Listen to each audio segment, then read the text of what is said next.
नमस्कार, बिजनेस बादशाह में आप सभी का स्वागत है। मैं हूं आपके साथ अंजलि। ऐसा कहते हैं कि अगर तख्तो ताज की दरकार हो तो मेहनत करो, आसमान में उड़ने के सपने देखते हो तो परिश्रम करो, ख्वाब हिमालय से भी ऊंचे और बड़े हो तो मेहनत करो। क्योंकि यकीन मानिए, किस्मत भी उन्हीं के साथ कदम ताल मिलाती है जिनके हौसले और हिम्मत चट्टान की तरह होते हैं, जिनमें मिट्टी को सोना बनाने की काबिलियत होती है, जो अंधेरे में भी जुगनू की तरह जगमगाने का जिगर रखते हैं। आज के हमारे लीडर्स ऑफ ग्लोबल के 3 बिजनेस बादशाह वो हैं जिन्होंने किस्मत पर नहीं बल्कि हिम्मत पर भरोसा किया है, जिन्होंने खुद से वादा किया है कि वो सिर्फ जीतेंगे। हमारे पहले बादशाह ने तो ऐसा अभियान छेड़ा जिसका सारा जमाना बेरंग पानी में अगर संघर्ष का रंग मिल जाए तो सफलता कैसे आपके कदम चूम सकती है, इसका उदाहरण है केन टारो के चेयरमैन महेश गुप्ता, जिन्होंने हमारे और आपके जीवन में पानी पीने के नियम ही बदल डाले। क्या कभी आपने सोचा था कि कल पुर्जे वाले इस युग में अशुद्ध पानी को शुद्ध करने के लिए भी मशीन आएगी? क्या कभी आपने सोचा था कि पानी को फिल्टर करके पिया जाएगा? शायद नहीं, लेकिन जो आपने नहीं सोचा वही सोचकर महेश गुप्ता आज बिजनेस की बुलंदियों को छू रहे हैं। दुनिया भर में केन टारो शुद्ध पानी का पर्याय बन गया है। केंट देता है सबसे शुद्ध पानी। सबसे पहले हमें देश के अंदर सक्सेस मिली, और जब हमें देश में सक्सेस मिली और प्रोडक्ट हमारा अच्छा एक कामयाब हो गया, फिर हमने ये कहा कि खाली देश में क्यों, हमको हर जगह पे इसको लेके जाना चाहिए प्रोडक्ट को। सुख दुख के छोटे छोटे किस्से जब कहानी में बदले, तब जाकर केंट आरो का नाम दुनिया भर में रोशन हुआ। लेकिन ये एक दिन में संभव नहीं हुआ। हाँ, इसकी शुरुआत जरूर उस दिन हुई जिस दिन महेश गुप्ता परेशान थे, दुखी थे। ये 1998 की बात है। आप खुद सुनिए कि ऐसा क्या हुआ जो महेश गुप्ता ने अशुद्ध पानी के खिलाफ जंग ही छेड़ दी। 98 में मेरे दोनों बच्चों को जॉन्डिस हुआ, तो तब पता लगा कि घर का पानी शुद्ध नहीं है और उस पानी में इम्प्योरिटीज हैं और पानी को शुद्ध करना चाहिए। लेकिन मैं इंजीनियर था, तो मैंने कंपोनेंट इंपोर्ट किए और अपना एक वाटर प्यूरीफायर बनाया, जो आरओ प्यूरीफायर। फिर मैंने ये सोचा, अगर ये प्यूरीफायर मेरे को नहीं मिला और मेरे को खुद बनाना पड़ा तो बाकी लोगों की भी ये तकलीफ होगी। इस तरह से इसका शुरुआत हो गई इस बिजनेस की। मध्यम वर्गीय परिवार में पले बढ़े महेश गुप्ता की सोच और संघर्ष की कहानी इतनी सरल भी नहीं है। कोई विचार आया और वो बिजनेस के बाजीगर बन गए, ऐसा नहीं है। इस शिखर तक पहुंचने के लिए दिन का चैन, रातों की नींद महेश गुप्ता ने खोए हैं, तब जाकर ये मुकाम हासिल हुआ है। हमने 99 में शुरू किया। उस वक्त हमारा प्यूरीफायर 20,000 रुपए का हम लोग बेचते थे। जो मेन कॉम्पिटिटर था, जिसकी 70% मार्केट थी, वो 6,000 रुपए का बेचते थे। अब 3 गुना महंगा प्यूरीफायर, जो ब्रांड बिल्कुल मालूम नहीं है, तो आप कैसे बेचेंगे? बहुत तकलीफ हुई। फिर भी हम इस डिफिकल्ट सिचुएशन को हमेशा ओवरकम करते रहे, ये सोच के कि लोगों को शुद्ध पानी चाहिए। महेश गुप्ता आज खुश हैं क्योंकि हर उस देश में केंट आरो पहुंच रहा है जहां भारतीय लोग रहते हैं। दुबई, बांग्लादेश, नेपाल, अफ्रीका, हर जगह केंट आरो के डिस्ट्रीब्यूटर हैं। विदेशों में नेटवर्क बढ़ाया, ब्रांडिंग की, तब देश से बाहर महेश गुप्ता को सक्सेस मिली। महेश गुप्ता के पिता सरकारी नौकरी में थे। हर पिता की तरह उनका भी यही सपना था कि बेटा पढ़ लिख कर अच्छी नौकरी करे। लेकिन महेश गुप्ता के अंदर एक अलग ही जुनून पल रहा था। वो कुछ बड़ा करना चाहते थे। एक दिल देश को स्वस्थ करने के लिए धड़क रहा था। मैं एक बहुत मध्य वर्ग से आता हूँ। पिताजी गवर्नमेंट सर्वेंट में थे और उनका ड्रीम और मेरा भी ड्रीम ये था कि मैं पढ़ लिख के एक अच्छी नौकरी कर लूं। लेकिन मन में फितूर आ गया कि भाई नौकरी छोड़ेंगे, इंडियन ऑयल की नौकरी छोड़ दी। तो पिताजी बिल्कुल खुश नहीं थे। मन में कुछ था कि कुछ बड़ा करना है, लोगों के फायदे के काम करने हैं। 1999 में महेश गुप्ता ने संभावनाओं को सारथी बनाया और वाटर प्यूरीफायर का बिजनेस शुरू कर दिया। तब बहुत कम लोग इसके बारे में जानते थे। बाजार में भी जो प्यूरीफायर मिलते थे वो पानी को पूरी तरह शुद्ध नहीं कर पाते थे। ये महेश गुप्ता की लगन का ही कमाल है कि 20-21 साल में आज केंट आरो दुनिया भर के लाखों घरों की शान बना हुआ है, सबको स्वच्छ पानी मिल रहा है। 99 में मैंने जब बिजनेस शुरू किया वो इसलिए शुरू किया क्योंकि एक अच्छा वाटर प्यूरिफायर बाजार में मिलता नहीं था। जब मैंने अपने लिए बनाया तो मैंने सोचा इसको सब लोगों तक ले जाना चाहिए, बट ये बिजनेस कंज्यूमर बिजनेस होने की वजह से ज़्यादा बड़ा हो और तेज़ी से बढ़ा, और अभी भी मैं समझता हूँ कि और ज़्यादा इसमें तेज़ी बढ़ने का इसके अंदर स्कोप है। महेश गुप्ता प्रधानमंत्री नरेंद्र मोदी के आत्मनिर्भर अभियान का पुरजोर समर्थन करते हैं, लेकिन वो चाहते हैं कि आत्मनिर्भर अभियान के तहत देश में जो भी माल बने वो पूरी दुनिया में जाए ताकि हर जगह भारत का डंका बज सके। आत्मनिर्भर भारत का नारा हमारे माननीय प्रधानमंत्री जी ने अभी दिया है, लेकिन मेरा ये जो वायदा था ये शुरू से मेरे ब्लड में है कि हमें आत्मनिर्भर होना है। मेरे को खुशी है ये बताते हुए कि 95% जो प्रोडक्ट है वो हमारे यहाँ खुद ही बनते हैं। महेश गुप्ता ने बिजनेस को लेकर कभी कोई गोल सेट नहीं किया। हाँ, एक सपना जरूर देखा कि पूरी दुनिया में कोई भी अशुद्ध पानी की वजह से बीमार ना पड़े। हमारा प्लान है पहले तो इस देश में इसको एक सस्ता बना के ज्यादा से ज्यादा लोगों तक लेके जाएं। जहाँ पे पानी के आने वाली समस्या और ज्यादा भयभीत हो सकती है वहां तक भी हम लोग पहुंचे। नए एंटरप्रेन्योर को दिशा मिले, वो अपने बिजनेस में सफलता के शिखर तक पहुंचे। इसलिए TV9 भारतवर्ष का मकसद बिजनेस बादशाहों के सक्सेस मंत्र से आपको रूबरू कराना है। महेश गुप्ता का सक्सेस मंत्र भी बिजनेस कर रहे युवाओं के लिए संजीवनी बूटी है। युवा के लिए कहना चाहूंगा, आप सबसे पहले अपना फॉर्मूला ढूंढें कि आप देना क्या चाहते हैं। आपको सोल्यूशन देना पड़ेगा एक अपने प्रोस्पेक्टिव ग्राहक को, ताकि उसको कुछ बेनिफिट हो आपकी चीज को इस्तेमाल करके, और जब उसको बेनिफिट होगा तो वो आपको उसकी प्राइस देगा और उसी में आपका प्रॉफिट छिपा हुआ होगा। वक्त है नया केंट आरओ लाने का। महेश गुप्ता की जिद, लगन और मेहनत का ही कमाल है कि वो आज प्यूरिफायर बिजनेस के बादशाह बन चुके हैं। उन्होंने डिस्ट्रीब्यूटरशिप के जरिए लाखों परिवारों को रोजगार से जोड़ रखा है, और सबसे बड़ी बात, महेश गुप्ता देश को अशुद्ध पानी के कारण बीमार होने से बचा रहे हैं। पानी की कहानी तो आपने देख ली, अब आपको स्वाद का भी मजा देते हैं। अगर आप खाने के शौकीन हैं तो आपको इस बिजनेस बादशाह की कहानी जरूर सुननी और देखनी चाहिए, जिन्होंने स्वाद की दुनिया में गजब का नाम कमाया है। TV9 भारतवर्ष के लीडर्स ऑफ ग्लोबल भारत में अगले बिजनेस बाजीगर हैं चितले बंधु मिठाई वाले। दो भाइयों की कामयाबी देश के हर युवा के सक्सेस के लिए रामबाण है।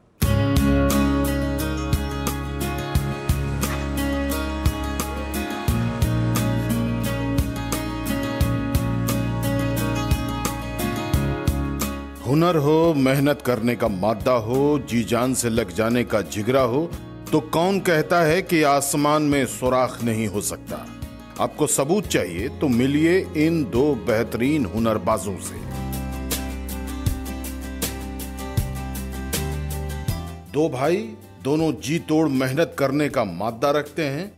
दोनों जिगरे वाले हैं जो हर मुश्किल वक्त में भी चट्टान की तरह खड़े होते हैं।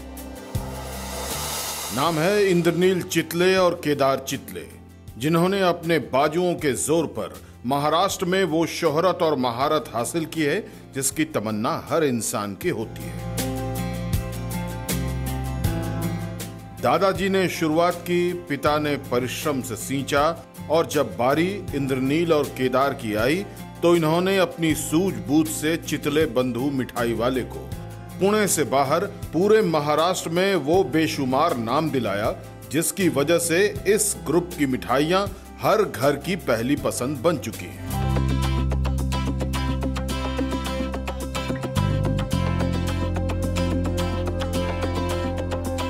जिस मुकाम पर आज चितले बंधु वाले पहुंच चुके हैं, उसके पीछे संघर्ष की कहानी भी बड़ी बेजोड़ है। संघर्ष सिर्फ एक पीढ़ी की नहीं है, बल्कि तीन पीढ़ियों की है, जो निरंतर जारी है।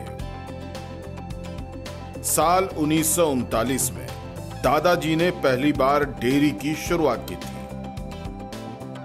गुलामी की जंजीरों को तोड़कर हिंदुस्तान आजाद हुआ तो इंद्रनील और केदार के दादाजी ने डेयरी में कुछ नया जोड़ने की सोची, और फिर वो किया जिसके बाद चितले ग्रुप ने कभी पीछे मुड़कर नहीं देखा। 1939 में हमारे ग्रेट ग्रैंडफादर ने ये बिज़नेस चालू किया था। इनिशियली हम खाली दूध और दूध के जो बाय प्रोडक्ट्स है, जैसे कि चक्का है, पनीर है, खोया है, ये बेच रहे थे। तो उसमें कुछ ऐड करने के लिए कुछ क्या कर सके, इसलिए मिठाई का शॉप 1950 में मेरे ग्रैंडफादर रघुनाथ जी ने पुणे में चालू किया। सफलता और संघर्ष चितले के साथ साथ हमेशा चलता रहा है, क्योंकि इस ग्रुप का हर सिपाही संघर्ष से कभी पीछे नहीं हटा और परिश्रम से दूर कभी नहीं भागा। वजह आज मिठाई जगत में महाराष्ट्र में इनका राज है, या यूं कहें तो वर्चस्व है, मगर नई पीढ़ी का फ्यूचर गोल कुछ और ही है। हमारा बिजनेस जो ज़्यादातर स्टोर मार्केट पे फोकस था, कि जहाँ पे हम हमारे खुद के स्टोर्स चलाते थे। उस वक्त हमने एक डिसीजन लिया कि हमें अपने स्टोर्स के बाहर जाके प्रोडक्ट बेचना चाहिए। 2021 के हिसाब से हमने एक टारगेट बनाया था, 16 से 21 है 5 साल का जो हमारा एक 5 ईयर प्लान था, वो टारगेट हमने 2020 में अचीव कर दिया है।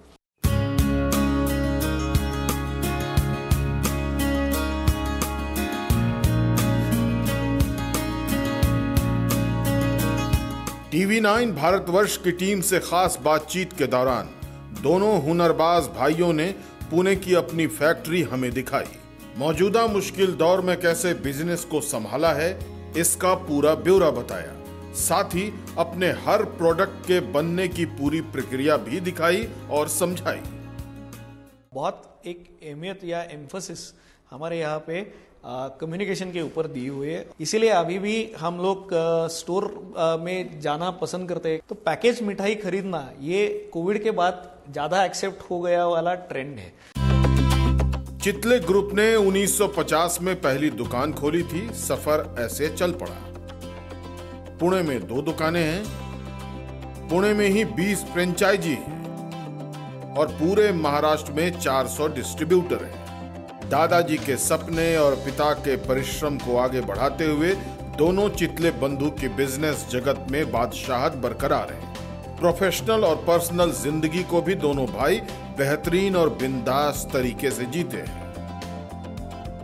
घर में हमेशा उसी बिजनेस की चर्चा रहती है और खाने में हमेशा मीठा रहता है। पिताजी के साथ फैक्ट्री में दुकान में जाते जाते उसकी एक आदत पड़ गई। कुछ भी हो, हमें प्रोडक्ट क्वालिटी का ही देना है, एक सही दर्जे का ही देना है और कस्टमर को वैल्यू मिलनी ही चाहिए। हर किसी को ये पुणे का ब्रांड अपने घर का लगता है। हम 4 जनरेशन पे खुद दुकान में बैठते हैं, इससे कस्टमर रिलेशन भी अच्छा मेंटेन होता है। सब लोगों का गोल वैसे ही था कि सिर्फ पुणे में या सिर्फ इंडिया में हमें प्रोडक्ट नहीं बेचना है, दुनिया में कहीं भी हो हमें प्रोडक्ट अवेलेबल करना है। दादाजी और मेरी ग्रेट ग्रैंड मदर एक्चुअली उन सब की एक आइडिया ये थी कि अगर आप बिजनेस एक साथ करने वाले हो तो ये जरूरी है कि आप अपने आप रहो, एक साथ रहने के पीछे मत जाओ। जमाना नया है, वक्त बदल रहा है, लोग बदल रहे हैं, मार्केटिंग का तरीका बदल रहा है, बिजनेस का ढंग बदल रहा है। लिहाजा चितले बंधुओं ने भी कंपनी और खुद में बम्पर बदलाव किए। अब बिजनेस के लिए जैसे अकाउंट्स का टैक्सेशन और सेल्स और मार्केटिंग कंपलसरी है, वैसे ही डिजिटल सिस्टम होना भी उतना ही जरूरी है। क्योंकि आप जैसे कोविड के बाद रिमोट वर्किंग बहुत चालू हो गया है, तो हमारी सब मशीन जो है वो भी सेंसर पे बात करते रहते हैं। तो हम पुणे में बैठ के या घर पे बैठ के या किसी दूसरे देश में रह के भी कौन सा मशीन क्या कर रहा है, कितने कट्स कर रहा है, कितने टेम्परेचर है, कितना वेरिएशन, ये सब चीजें देख सकते हैं। प्रधानमंत्री नरेंद्र मोदी के आत्मनिर्भर भारत अभियान को दोनों भाइयों ने खूब सराहा। इनका मानना है कि एक तो कोविड, दूसरे ये अभियान, इन्होंने हमें आगे बढ़ने में बहुत सहयोग किया। इनिशियली हम बाहर के इंपोर्टेड गुड्स में निर्भर थे, तो अभी हमने देखा कि 6 महीने कोई भी इंपोर्ट का हमारा जो स्पेयर पार्ट्स रहेगा वो कुछ आ नहीं सकता। तो यहाँ पे हमने अच्छे जो मैकेनिक्स है, जो स्पेयर पार्ट वाले, उनको डेवलप किया। 80 सालों की अथक मेहनत और परिश्रम का परिणाम है कि आज चितले बंधु बुलंदियों के आसमान पर हैं। डाइनिंग टेबल पर मिठाई हो, नमकीन हो, बाकरवाड़ी हो, दूध हो, दही हो या फिर स्वाद से भरपूर कुछ भी, अगर इनमें एक भी पैकेट चितले का है तो ये कामयाबी की पहचान है। और इस सफलता के सूत्रधार हैं इंद्रनील और केदार, जिन्हें अपने आने वाली पीढ़ी पर काफी भरोसा है।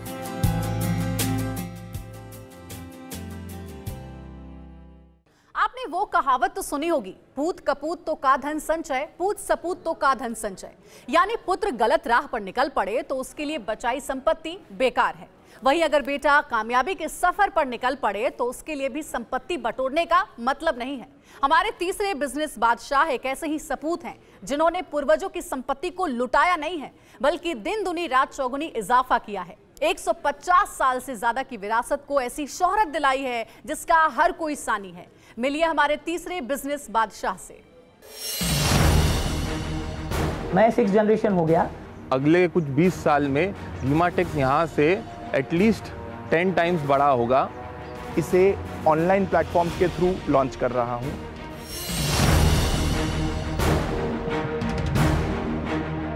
ये मोहता परिवार की आन बान और शान है। इन्होंने परिवार की विरासत को, संस्कृति को संजो कर रखा है। बिजनेस को उस मुकाम पर लाकर खड़ा किया है जिसे देख हर कोई कह रहा है भाई वाह। मोहता परिवार की ये छठी पीढ़ी है। टेक्सटाइल की दुनिया में नाम, शोहरत, महारत, बुलंदियां सब हासिल कर ली, मगर रुके नहीं है। पिता, दादा, परदादा हर किसी के सपनों के पार नए ख्वाब और नए अरमानों के साथ बढ़े जा रहे हैं। इस सफर की शुरुआत आज से 150 साल पहले रेखचंद मोहता ने रखी थी। साल 1968 में रेखचंद राजस्थान से गुजरात के हिंगन घाट पहुंच गए। रेखचंद को जीवन में कुछ अलग करना था। हिंगन घाट में कपास की जबरदस्त खेती होती थी। रेखचंद ने फैसला किया वो यहीं रहेंगे और कॉटन और टेक्सटाइल इंडस्ट्री में कुछ बड़ा करेंगे। फिर 30 साल के संघर्ष के बाद 1898 में RSR मोहता मिल की नींव रख दी गई। रेखचंद मोहता की छठी पीढ़ी एडवांस्ड है। उन्हें मालूम है कि बदलते दौर में खुद को, कंपनी को, धंधे को और इसके तरीके को बदलना बहुत जरूरी है। हमने हमारे ऑर्गेनाइजेशन को काफ़ी डिजिटल बनाया है कि we are the first company जिसने अपने ऑनलाइन कस्टमर को एक इंस्टा कोट नाम की फैसिलिटी दी है, जिसमें कि कोई भी प्राइस और कोई भी प्रोडक्ट कब उसको डिलीवरी मिलेगी और क्या प्राइस में मिलेगा, इसका ऑनलाइन सिस्टम उसको मिल जाता है। गीमाटेक्स के मैनेजिंग डायरेक्टर प्रशांत ने TV9 भारतवर्ष की टीम को यह भी बताया कि परिवार का हर सदस्य कंपनी से जुड़ा है। सबकी अपनी अपनी जिम्मेदारी है जो वो बखूबी निभाते हैं। चेयरमैन कंपनी के पापा हैं मेरे फादर बसंत कुमार जी मोहता। वो आज भी पूरी तरह बिजनेस में इन्वॉल्व हैं। He is a backbone of the organisation. And then फिर मैं हूँ और मेरे 2 छोटे भाई हैं। मेरा छोटा भाई है विनीत मोहता जो कि पूरा फाइनेंस का काम देखता है। छोटा भाई अनुराग है जो प्रोसेसिंग पूरा देखता है और अभी फैब्रिक के अलावा वो गारमेंटिंग के ऊपर अभी फोकस कर रहा है। प्रशांत के दोनों भाई भी गीमाटेक्स को आसमानी मुकाम दिलाने में जी जान से लगे। पहले तो मेजर चैलेंज आया कि लॉकडाउन एकदम से अनाउंस हो गया, तो कोई भी आदमी उसके लिए प्रिपेयर्ड नहीं था। फिर वर्कर्स का भी बहुत प्रॉब्लम आया। हमने आज तक के एवरी ईयर 15% ग्रोथ किया है। अगले कुछ 20 साल में गीमाटेक्स यहाँ से एटलीस्ट 10 टाइम्स बड़ा होगा। B2C यानी business to direct customer, garments में शर्ट्स, ट्राउजर्स, बेडशीट्स, बॉक्सर्स, इसे ऑनलाइन प्लेटफॉर्म्स के थ्रू लॉन्च कर रहा हूँ। हिंदुस्तान में कश्मीर से कन्याकुमारी तक, गुजरात से बंगाल तक गीमाटेक्स की पहुंच है। वहीं दुनिया के सभी बड़े मुल्कों में गीमाटेक्स में बने हर प्रोडक्ट की सप्लाई होती है। अफ्रीकन कंट्रीज हो या फिर अमेरिकन देश, चाहे एशियन या यूरोपियन देश, हर बड़े मुल्क तक गीमाटेक्स के प्रोडक्ट्स की बम्पर डिमांड है। विदेश में हमारा खूब माल जाता है। करीब 30% आयात हमारा विदेश में होता है। करीब 250 से 300 करोड़ का माल हमारा विदेश में जाता है। प्रशांत बताते हैं कि उनका कोई फिक्स गोल नहीं है, क्योंकि मोहता परिवार चाहता है कि सफलता कहीं रुके नहीं बल्कि निरंतर चलती रहे। मैंने एक अपने दिमाग में कभी कोई फिक्स गोल नहीं बनाया, क्योंकि फिक्स गोल बनाने के बाद अब मैं अपने आप को बांधना नहीं चाहता था। गीमाटेक्स का फ्यूचर प्लान है अभी गारमेंटिंग की तरफ जाने का, जैसा मैंने आपको बताया। छोटा भाई अनुराग ऑलरेडी उस प्रोजेक्ट में बहुत जोर से लगा हुआ है। रेखचंद मेहता ने सपना देखा, बुलाकी दास जी ने उस सपने को संजोया, मथुरा दास जी उस सपने के साथ बढ़ने लगे, गिरधर दास जी ने सपनों को हकीकत में बदल डाला और बारी बसंत मोहता और उनके बच्चों की आई तो इस 5वीं और 6ठी पीढ़ी ने दुनिया भर में अपना डंका बजाया।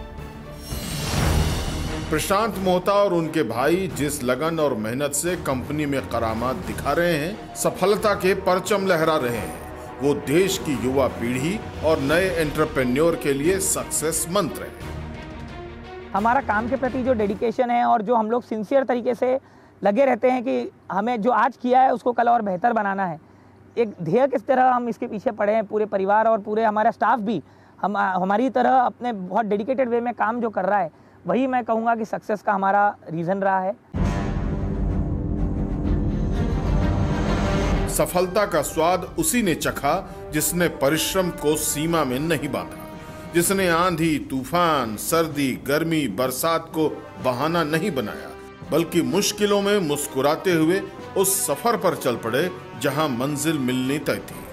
लिहाजा TV9 भारतवर्ष के खास show leaders of global Bharat के ये सभी बिजनेस बादशाह हैं जिन्होंने अपने अपने क्षेत्र में वो नाम कमाया है जिसकी हर इंसान को दरकार होती है। ऐसे बाजीगरों के लिए ये चंद लाइनें समर्पित हैं। खोल दो पंख मेरे, अभी और उड़ान बाकी है, जमीन नहीं है मंजिल मेरी, अभी तो पूरा आसमान बाकी है। लहरों की खामोशी को समंदर की बेबसी न समझो, जितनी गहराई अंदर है बाहर उतना तूफान बाकी है।